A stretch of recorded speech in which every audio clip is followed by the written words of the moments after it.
তোমরা অনেকেই লাগুনের MCQ ভিডিওটায় comment করেছো যে এই প্রশ্নের সঠিক উত্তর অপশন বি কক ফাইটিং হওয়া উচিত। So let's clear this up.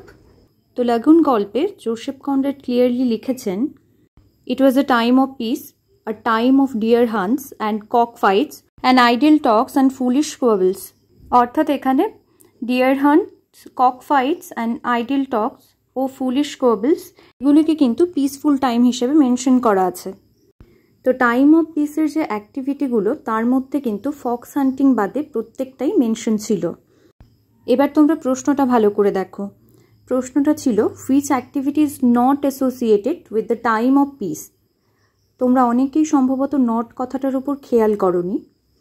তো অপশনগুলো দেখো, ফুলিশ কোয়াবলস, কক ফাইটিং এবং আইডিয়াল টক্স এই তিনটেই কিন্তু টাইম অফ পিসের যে অ্যাক্টিভিটিগুলো সেগুলোর সঙ্গে অ্যাসোসিয়েটেড, শুধুমাত্র ফক্স হান্টিংটা কোথাও উল্লেখ নেই।